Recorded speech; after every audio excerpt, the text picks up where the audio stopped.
네, 하나님 말씀 같이 보도록 하겠습니다. 마가복음 5장 25절부터 34절까지 말씀인데요. 한 절씩 교독해서 읽겠습니다.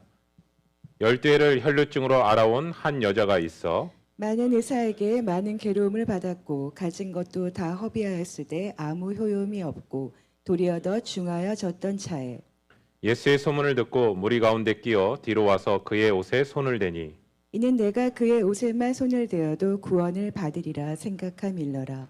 이에 그의 혈루 근원이 곧 마름에 병이 나은 줄을 몸에 깨달으니라. 예수께서 그 능력이 자기에게서 나간 줄을 곧 스스로 아시고 무리 가운데서 돌이켜 말씀하시되 누가 내 옷에 손을 대었느냐 하시니 제자들이 여짜오되 무리가 에워싸 이는 것을 보시며 누가 내게 손을 대었느냐 물으시나이까 하되 예수께서 이 일 행한 여자를 보려고 둘러보시니 여자가 자기에게 이루어진 일을 알고 두려워하며 떨며 와서 그 앞에 엎드려 모든 사실을 여쭈니 예수께서 이르시되 딸아 내 믿음이 너를 구원하였으니 평안히 가라 내 병에서 놓여 건강할지어다. 아멘. 아멘. 지난번 설교에서요 우리 거라사인의 광인에 대한 부분들을 같이 나눴습니다. 그의 삶에 있어서 상처와 아픔이 오히려 주님을 만나는 계기가 되었고 주님 안에서 그 부분이 회복과 치유가 일어났던 것을 보게 됩니다. 거라사 과인이 주님께서 하라는 것을 하고 하지 말라는 것을 하지 않는 것이 바로 순종이고 제자도다라는 것을 같이 나눴습니다. 그리고 예수님을 만났던 많은 사람들의 제자들이 다양한 유형이 있다면 그런데 공통적인 것은 어떤 것이냐면 하나님께서 나에게 큰 일을 행하신 것을 기억하는 것이고 또 하나는 하나님께서 나를 얼마나 불쌍히 여기셨는가를 기억하는 것, 그것이 바로 전도에 있어서나 간증에 있어서 가장 핵심이다라는 부분을 같이 나눴습니다. 예수님은 그 광풍을 뚫고 한 그 광인을 만나기 위해서 그 거라사인 지역에 가셨다면 오늘 본문은요 이번 주와 다음 주에 함께 나누겠지만 오늘 특별히 혈루병 여인과 다음 주에 함께 나눌 아이로는요 회당장의 아이로는 주님을 향한 마음을 갖고 있었던 사람인데 어려운 사건을 통해서 그 믿음을 입으로 시인하게 하는 그 귀한 사건임을 오늘 말씀을 통해서 보게 됩니다. 예수님께서 거라사인 지역에서 이제 오셨을 때 그 바닷가에 큰 무리들이 함께 있었다라고 성경은 얘기하고 있고요. 그리고 예수님이 더 움직이지 못할 정도로 많은 사람들이 그 자리에 있었다라고 얘기합니다. 그런데 누가복음에서도 이 사건을 다루고 있거든요. 근데 누가복음에서는 이 장면을 좀 다른 부분으로 바라보고 있다는 사실입니다. 우리 함께 말씀 볼까요? 누가복음 8장 40절입니다. 예수께서 돌아오심에 무리가 환영하니 이는 다 기다렸음이러라. 아멘. 아멘. 예수님께서 바다 건너편으로 가셨을 때 그 사람들은 예수님이 건너가시는 장면을 바라보고 있었고 예수님이 다시 돌아올 것을 기다리고 있었다라고 누가복음은 얘기하고 있어요. 그러니까 여기 모였던 사람들은요 제자들이 아니에요. 그렇죠? 많은 무리들이에요. 그리고 예수님이 언제 다시 돌아올지 모르는 상태였는데 예수님이 돌아오실 때까지 기다리고 있었다. 그리고 성경에서 또 하나 단어 표현하는데 환영했다라고 얘기합니다. 여러분 성경을 곳곳에 읽다 보면 무리하면 좀 부정적인 이미지가 참 많은데 오늘 본문에 등장하는 무리는 굉장히 긍정적인 의미로 다가오는 것을 보게 돼요. 저는 한번 문득 이 구절 앞에서 잠시 한번 멈춰섰어요. 나는 과연 이 무리들만한 믿음이 있는가? 다시 오실 주님을 기다리면서 그 자리를 환영하면서 기다리고 있는가? 왜냐하면 요한계시록에 보면 우리는 어떤 신앙이냐면 마라나타 신앙이거든요. 주 예수여 어서 오시옵소서. 그러니까 다시 오실 주님을 소망하면서 이 땅 가운데 살아가는 것임을 우리가 요한계시록을 통해서도 같이 얘기하고 있는데 다시 한번 좀 저의 믿음을 한번 좀 돌아보는 시간이 되었습니다. 우리 계속해서 말씀 볼까요? 마가복음 5장 22절부터 23절입니다. 회당장 중에 하나인 야이로라 하는 이가 와서 예수를 보고 발 아래 엎드려 간곡히 구하여 이르되 내 어린 딸이 죽게 되었사오니 오셔서 그 위에 손을 얹으사 그로 구원을 받아 살게 하소서 하거늘. 아멘. 아멘.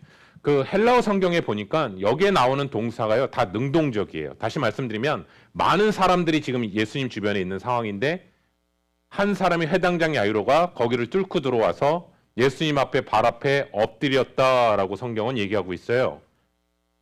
그리고 마태는 같은 부분을 이렇게 표현합니다. 딸이 지금 죽었으니 오셔서 그의 몸에 손을 대사 그가 살아날 거라고 저는 믿습니다라는 그 마음에서 뭐라고 하냐면 절했다라고 표현합니다. 그러니까 땅에 엎드려라는 단어와 절했다라는 단어를 통해서 무엇을 얘기하냐면 경배했다라는 뜻이에요.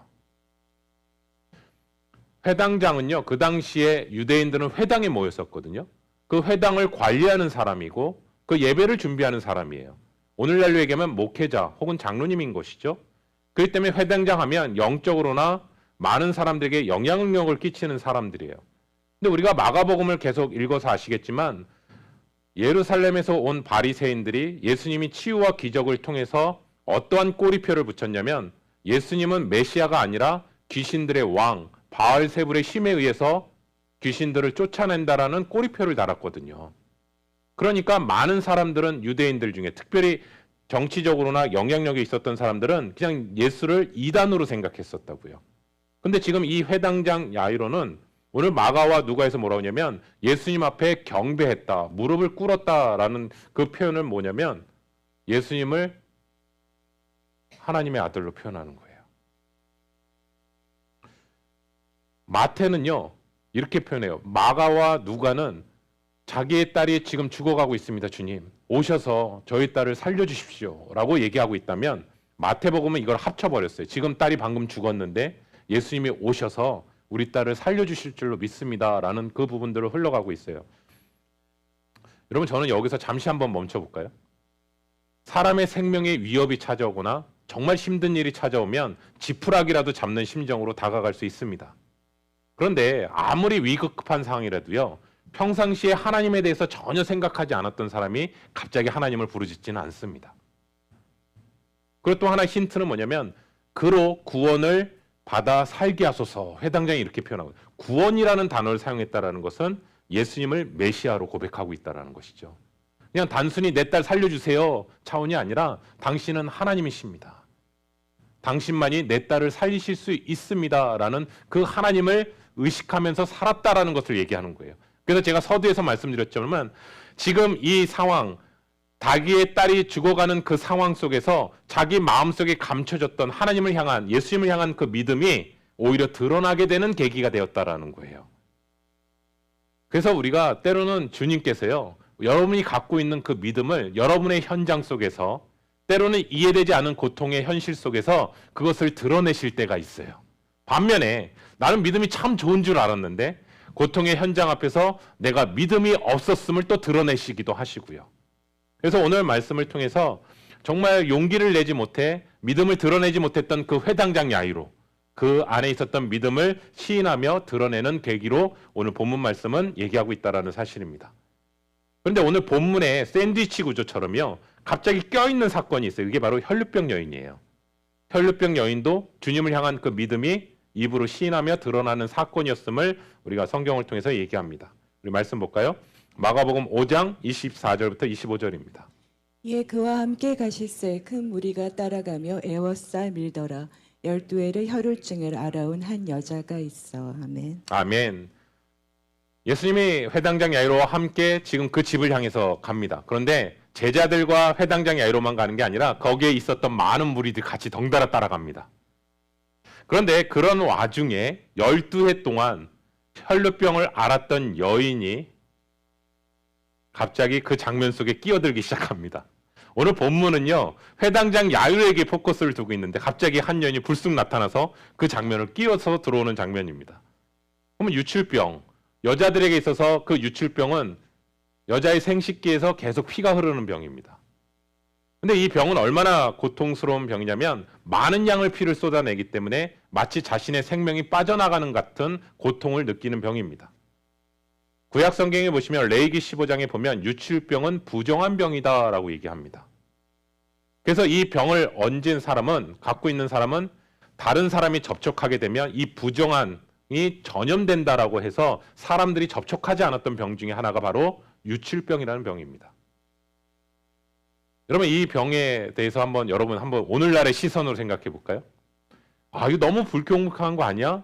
아니 도대체 이 병에 걸렸다고 사람들로 하여금 부정한 병이라고 얘기하고 사람들이 접촉하지 못하게 하고 이런 부분들에 있어서 굉장히 불편함으로 받아들일 수 있을 것 같아요. 그런데 가만히 생각해 볼까요? 몸 안에서 피가 흐른다라는 것은 그만큼 병균에 감염되기 쉽다라는 거거든요. 그러면 다른 사람들에게 접촉으로 인해서 그 병이 더 심해질 수도 있다라는 것이죠. 그러니까 저는 이 말씀을 보면서 오히려 하나님께서는 다른 사람과 접촉하지 않게 하셨던 이유는 그 사람의 본인이 전염되지 않게 하기 위해서도 있었고 그 다른 사람들에게도 그 병이 전염되지 않기 위해서 하나님께서 보호하셨다라는 사실을 깨닫게 됐어요. 제가 이번에 한국에 가니까요. 뭐 여기는 뭐 마스크 거의 안 쓰잖아요. 한 5대5? 예, 5명은 마스크를 쓰고요. 5명은 안 씁니다. 저는 자연스럽게 tex산이잖아요. 그래서 안 쓰고 다녔거든요. 근데 이제 유일하게 쓰는 장소가 있습니다. 병원입니다. 병원을 들어가는과 동시에 무조건 다 쓰고 들어가야 됩니다. 더 놀란 건 뭔지 아세요? 환자분이 이렇게 능계를 이렇게 들고 다니는데 마스크를 안 쓰셨어요. 그랬더니 바로 잡아서 마스크 씌우더라고요. 환자도 예외 없습니다. 병원 안에서는. 이유는 뭘까요? 환자 본인에게뿐만 아니라 다른 사람에게도 전염되게 하지 않기 위해서 그렇게 하는 것이죠. 어찌됐거나 이 여인은요.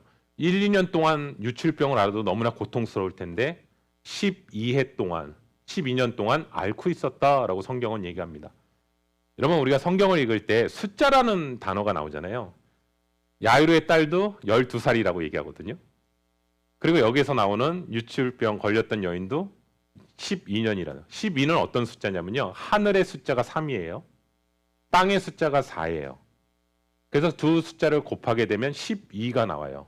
그 12의 뜻은 완전수라는 뜻이에요. 그러면 이 12라는 뜻은 이 혈루병인에게 엄청난 고통의 시간이었다라는 것을 얘기하는 거예요. 첫 번째는.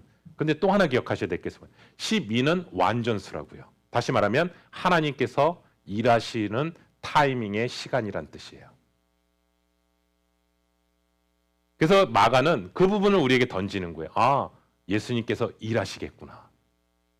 해당장 야이로의 딸이 12살이야? 이 완전수는 인간의 보기에는 고통의 시간일 수 있지만 하나님의 입장에서는 하나님이 일하는 시간이다. 사랑하는 성도 여러분, 여러분의 삶의 환경 속에서 때로는 그 고통의 시간에 포커스를 둘 때가 있는데 그 고통의 시간 안에는 하나님의 일하는 시간이 있다는 사실을 믿으시기를 예수 그리스도의 이름으로 축원합니다. 그래서 혈루증 앓는 그 여인이 예수님의 신적인 능력으로 고침을 받겠구나. 그 부분을 성경은 우리에게 미리 암시해 주는 것이죠. 우리 볼까요? 마가복음 5장 26절입니다. 많은 의사에게 많은 괴로움을 받았고 가진 것도 다 허비하였으되 아무 효용이 없고 도리어 더 중하여졌던 차에. 아멘. 아멘. 많은 의사에게 많은 괴로움을 당했다. 예, 저는 처음에는 이해가 안 됐어요. 아니 왜 의사한테 보이는 게 괴로움이지? 예, 아까 얘기했습니다. 그 여인이 가지고 있는 병은 유출병이라고요. 그럼 자신의 몸을 드러내야 되잖아요. 매번 드러낼 때마다 얼마나 수치스럽고 고통스러웠을까요? 그리고 어떤 약을 먹어도 그 몸이 회복되지 않는 상황들. 그리고 사람들에 의해서 이 약 먹으면 괜찮대라는 얘기를 막 할 거 아니에요. 근데 그 약을 계속 사서 먹지만 전혀 몸이 낫지 않고 오히려 성경은 뭐라 하냐면 모든 돈을 소비하고 결국 몸은 더 심해졌다라고 성경은 얘기하거든요. 이게 얼마나 비참할까요? 조금이라도 회복되는 기미가 보이면 나을 텐데 여전히 그 부분들입니다. 오늘날도 의사가 잘못 판단한 경우들이 있거든요. 그랬을 때 그걸로 인해서 의료 사고들이 일어나는데 2000년 전에는 어마어마하지 않았을까요? 정말 미신적인 방법부터 시작해서 다양한 방법이 나왔을 텐데 12년 동안 했다라는 것은 안 해본 방법은 없었을 것 같아요. 그런데 몸이 계속해서 고통을 당하는 상황이었다. 여러분 갑자기 저는 이 말씀을 읽다 보면서 누가복음 8장 1절부터 3절이 생각났습니다. 기억나시나요? 막달라 마리아 부분을 다뤘던 기억이 있습니다. 누가복음 8장 1절에서는 예수님의 12제자, 2절에서는 병고침과 귀신 들린 자를 쫓아내주시고 많은 여인들이 있었다. 그 중에 7귀신 들렸던 막달라 마리아. 3절에서는 그들이 자기의 소유로 예수님과 제자들을 섬겼다. 그래서 저는 여기서 힌트를 하나 잡았던 게 뭐냐면 12년 기간 동안 자신이 병을 고치는 데 사용할 정도의 여인이었다면 재산은 있었을 것 같습니다. 그리고 그가 얼마나 고통 가운데 있었는지를 12년 기간에 근데 그거부터 치유함을 받았다라는 사실은 그 많은 여인들 중에 예수님을 섬겼던 많은 여인 중에 이 혈루병 여인도 들어가 있지 않았을까 생각을 하게 됐습니다. 왜요? 그 고통의 시간을 하나님의 예수님으로 어떻게 치유됐는지를 알기 때문에요. 그래서 큰 감사가 있지 않았을까. 그래서 성경은 이 여인을 특별히 더 다시 한번 주목해서 얘기하는 것이 아닐까라는 생각을 해보게 됐습니다. 계속해서 볼게요. 마가복음 5장 27절입니다. 예수의 소문을 듣고 무리 가운데 끼어 뒤로 와서 그의 옷에 손을 대니. 아멘. 여러분 여기 본문 말씀에 보시면 중요한 두 가지 동사가 나옵니다. 첫 번째는요. 듣고라는 단어고요. 두 번째는 손을 대니라는 동사입니다. 사복음서에 보시면 예수님을 만났던 사람들의 공통점이 이 두 가지 동사가 같이 있습니다. 첫 번째는 예수님의 소문을 들었다라고 나오고 있고요. 두 번째는 예수님이 그들을 만지셨다라는 것입니다. 마찬가지입니다. 이 여인이 들었던 것은 뭐냐? 27절에 예수의 소문을 들었다라고 얘기합니다. 그가 바닷가에 그 자리에 나왔던 이유는 예수님의 소문을 듣고 그 자리에 나오게 되었다라는 것을 보게 되는 것이죠. 왜요? 이 들음이 왜 중요하냐면 예수님 자체가 복음이기 때문에 그래요. 우리가 하나님 앞에 왜 날마다 나아가야 됩니까? 예수님의 말씀을 듣기 위해서 나는 거예요. 믿음은 들음에서 나고 들음은 그리스도의 말씀으로 말미암아이다.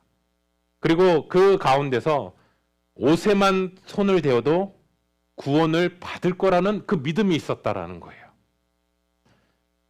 여러분 저는 이 여인과 그동안의 병고침을 받았던 사람과의 차이점이 있는 게 느껴지세요? 그 전에 귀신 들렸던 사람, 병고침을 받았던 사람의 특징은 뭐냐면 예수님 앞에 나아갔어요. 이게 공통점이에요. 그런데 이 여인과의 차이점은 뭐냐면 그들은 예수님 앞에 나아가서 예수님이 그들에게 다가가서 병을 낫게 해주시고 귀신을 쫓아내 주셨어요. 그런데 이 여인은요. 본인 스스로가 예수님 앞에 나아간 것이고 본인 스스로가 예수님의 옷자락만 만져도 나을 거라는 그 믿음을 가지고 나갔다고요. 예수님이 나에게 무슨 말씀 하셔서 나간 게 아니라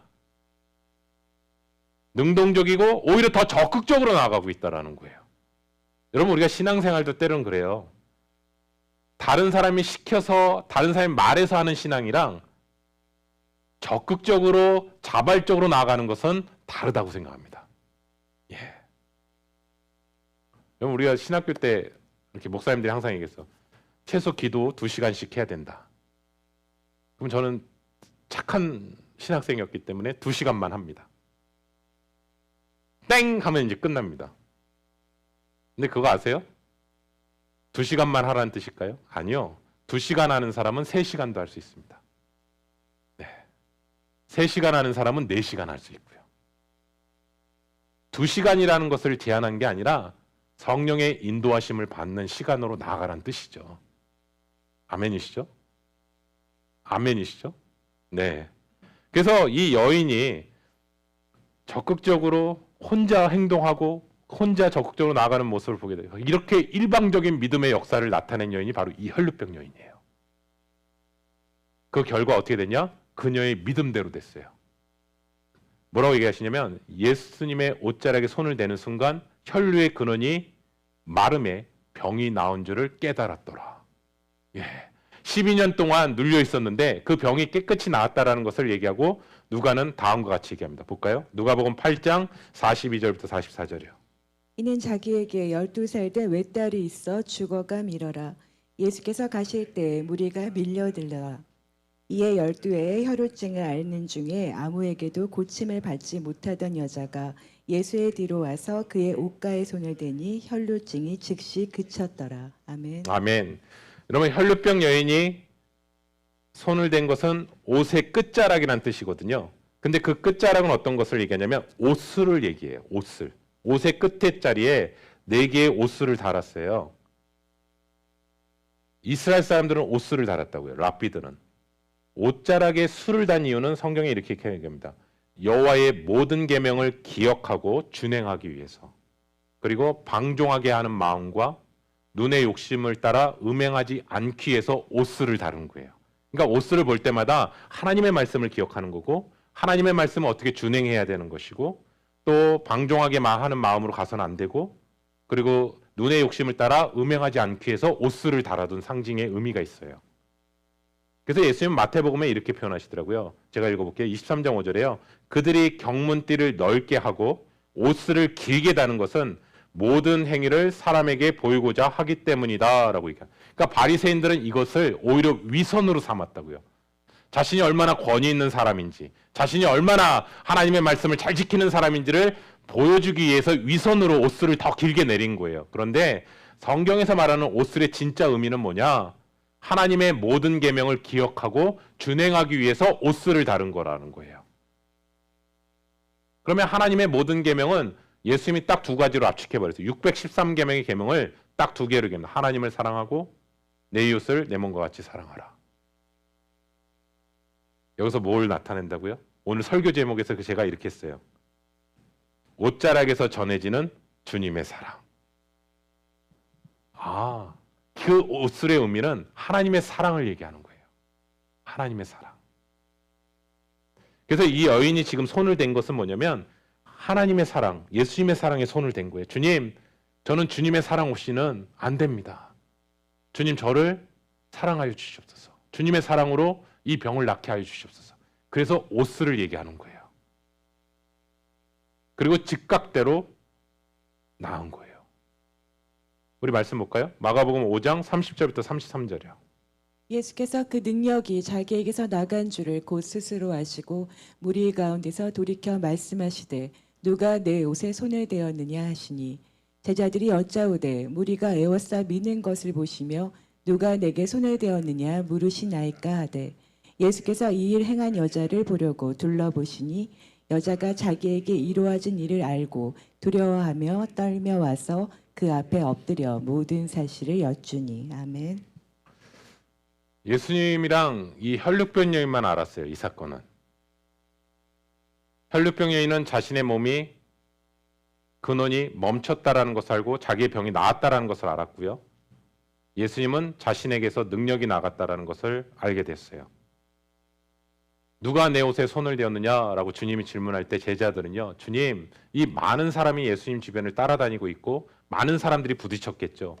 간혹가다 제가 보기엔 예수님 만진 사람도 있었을 거라고 생각이 들어요. 그런데 주님은 이 상황에서 발걸음을 멈춘다고요. 지금 이 발걸음은 급한 상황이라고요. 회당장 야이로 딸이 죽어가고 있는 상황이라고요. 근데 멈추신다고요. 그리고 그 여인을 찾아요. 제자들은 누군지 몰라요.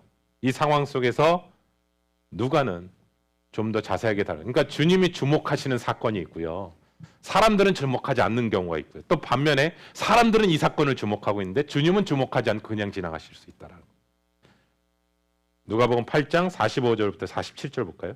예수께서 이르시되 누가 내게 손을 댄 자가 누구냐 하시니 다 아니라 할 때 베드로가 이르되 주여 무리가 밀려들어 미나이다. 예수께서 이르시되 내게 손을 댄 자가 있도다. 이는 내게서 능력이 나간 줄 알미로다 하신대. 여자가 스스로 숨기지 못할 줄 알고 떨며 나와서 엎드려 그 손댄 이유와 곧 나은 것을 모든 사람 앞에서 말하니. 아멘. 아멘. 여러분 왜 예수님은 이 여인에게 주목했을까? 많은 사람이 손을 댔다고요. 예수님한테. 그런데 그 손은요. 믿음으로 닿은 손이 하나도 아니었다라는 거예요.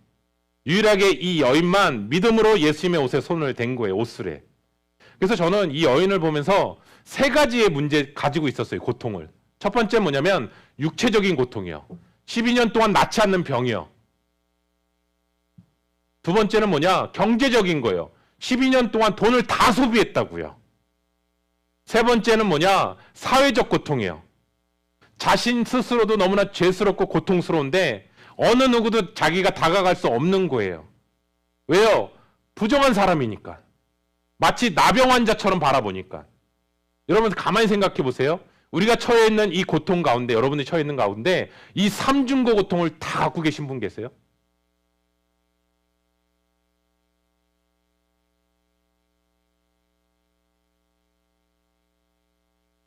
아닐걸요?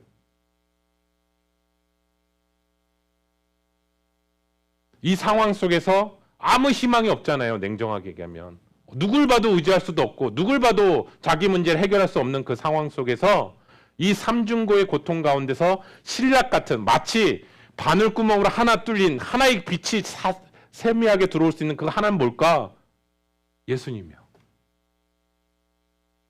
예수님의 옷자락만 만져도 내가 나을 거라는 그 믿음, 그거 하나밖에 없는 거예요. 마치 온통 검은색인데 하나의 바늘구멍을 뚫어서 약간의 빛이 들어올 수 있는 유일한 희망, 그게 바로 예수님 앞에 나아가는 것이었어요.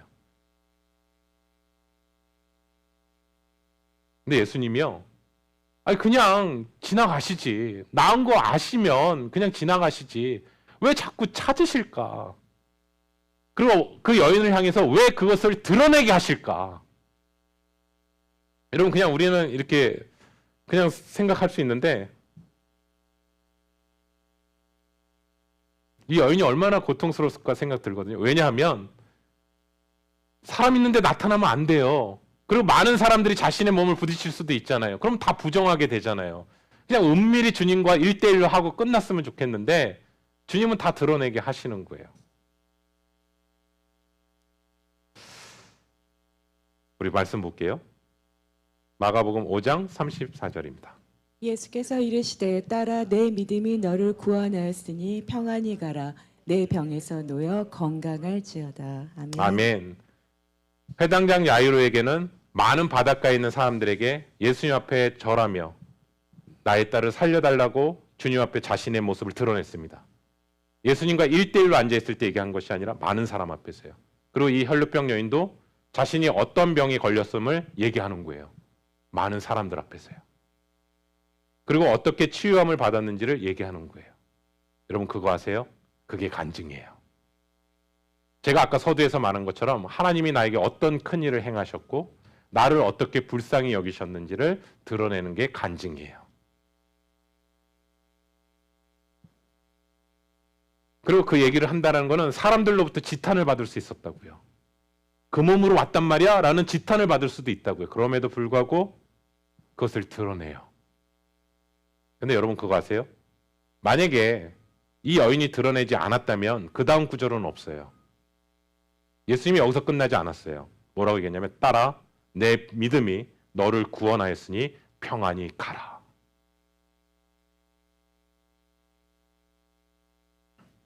여러분 여기서 딸아라는 단어를 한번 주목해 보시겠어요? 회당장 야이로에게 외동딸이 있었다라고 얘기했어요. 회당장 야이로가 자신의 딸을 얘기할 때 그 딸의 개념을 사용한 거예요.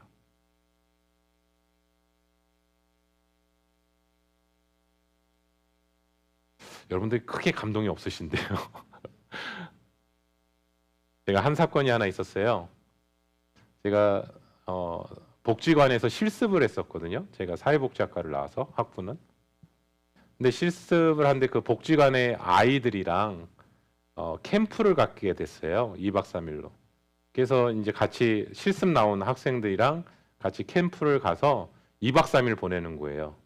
근데 저녁에 스킷 드라마를 조별로 하는 거예요. 그래서 저희 조는 제가 대본을 짰어요. 아이들 이렇게. 스토리는 이거였어요. A라는 친구는 반장이에요. 공부도 너무 잘하고요. 리더십도 있고요. 너무 칭찬을 많이 듣는 아이고. B는 마치 저와 같이 그냥 학교를 그냥 도시락 먹으러 오는 애고 선생님한테 맨날 후드로 맞고 뭐 그런 장면을 연출하는 거였어요. 그래서 두 A라는 친구와 B와라는 친구의 대화하는 장면이었어요.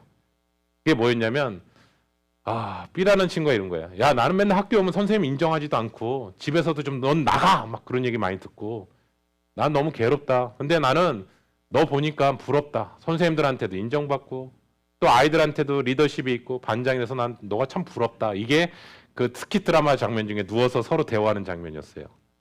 근데 그 얘기를 듣던 반장이 이렇게 한 거야. 아니 나는 너가 부러워. 이렇게 하는 거예요. 내가 뭐가 부러워? 난 공부도 못하고 부모님한테 인정도 못 받고 선생님한테 이런데.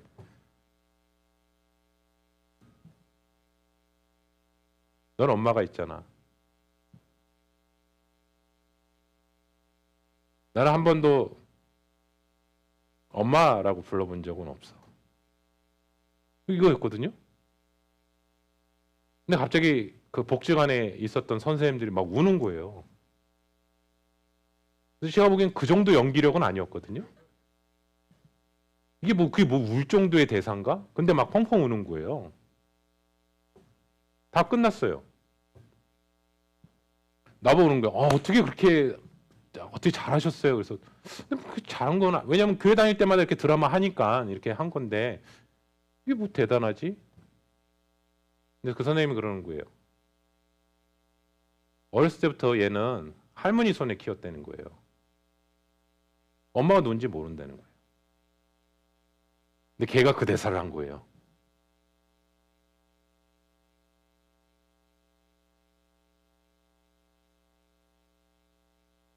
여러분 제가 아까 말했던 따라라는 단어가 어렸을 때부터 엄마가 있고 엄마한테 늘 듣던 말이면 별로 그렇게 감흥이 안 올 수도 있어요.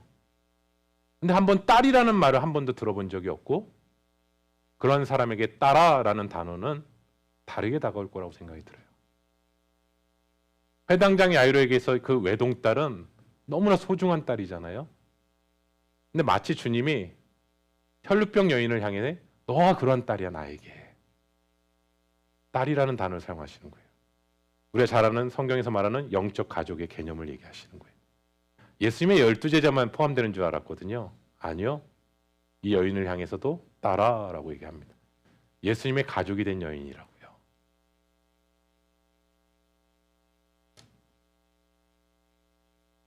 성경은 분명히 이렇게 얘기하고 있습니다. 예수님을 영접하는 자, 곧 그 이름을 믿는 자들에게는 하나님의 자녀가 되는 권세를 주셨나요? 여러분 여기 계신 한 분 한 분은요 다 하나님의 아들과 딸인 줄로 믿습니다. 예, 정말입니다. 아빠, 정말 주님은 나의 아빠시고요. 여러분 한 분 한 분에 대해서 너무나 사랑하시는 그 눈빛으로 다가오신다는 사실입니다. 여러분 저는 오늘 말씀을 마무리하면서 이런 마음이 들었어요. 오늘 이 자리 예배에 나오는데 주님의 옷자락을 혹시 정말 아무 생각 없이 그냥 늘 드리는 예배니까 그냥 습관적으로 혹시 이 자리에 앉아 계시는 것은 아닌지, 손을 들고 찬양하지만 마치 아무 것을 기대하지 않고 그냥 손을 들고 찬양하는 것은 아닌지, 주님과의 그 영적인 접촉이 끊어진 신앙생활을 하고 있는 것은 아닌지, 이 혈루병 여인처럼 정말 주님께 찾아가야 되는데 자꾸 좋은 멘토, 좋은 스승, 또 나에게 뭔가 도움을 줄 것 같은 사람들, 거기에 자꾸 우리의 인생과 시간을 소비하는 것은 아닌지. 김준곤 목사님이 CCC를 세우실 때 그분의 유명한 것 중에 하나가 백문일답이 있습니다. 100가지 질문을 하는데요. 답은 하나인 거예요. 뭐냐면요. 당신의 인생의 주인은 누구십니까? 예수 그리스도십니다. 당신의 삶을 이끌어 가시는 분은 누구십니까? 예수 그리스도이십니다. 여러분에게 사명을 주시는 분은 누구십니까? 예수 그리스도십니다. 사랑하는 성도 여러분, 지금 3가지밖에 질문 안 했는데요. 여러분이 가지고 있는 모든 문제, 그 질문의 답은 뭘까요? 예수 그리스도십니다. 사회적, 경제적, 관계적 모든 것들이 다 사실은 예수 그리스도라는 것이죠. 저는 오늘 이 시간에 여러분에게 이런 질문을 합니다. 누가 내 옷에 손을 댔느냐? 그 질문을 여기 계신 저와 우리들에게도 주님께서 동일하게 하실 거라고 믿습니다. 여러분, 어떤 일을 처하게 되면요, 먼저 예수 그리스도를 생각하십시오. 그리고 그 일을 통해서 주님이 나에게 뭘 하기를 원하시는지를 먼저 생각하십시오. 몸이 아플 때도요, 약부터 찾지 마시고요, 먼저 주님을 찾아보십시오. 그리고 어떤 결정을 할 때도요, 먼저 눈에 보이는 대로 결정하지 마시고요, 주님 앞에 먼저 기도하십시오. 또 어떤 말을 하려고 할 때도요, 내가 느끼는 대로 말하지 말고요, 잠시 멈추고 주님이 무엇을 말씀하기를 원하시는지를 주님 앞에 시선을 두시고요. 그래서 저는 오늘 이 시간에 다시 한번 손을 내밀었으면 좋겠습니다. 예. 여러분의 한 분 한 분의 고통을 주님은 너무나 잘 아십니다. 그런데 기다리고 계신다라는 생각이 들었습니다. 다가가십시오. 다가가십시오. 멈칫멈칫하지 마시고 다가가십시오. 주님, 저의 이 상한 마음, 이 처해 있는 그 환경, 주님의 손을 잡습니다. 주님의 옷자락을 잡습니다. 그 고백을 하시기를 정말 예수 그리스도의 이름으로 축원합니다.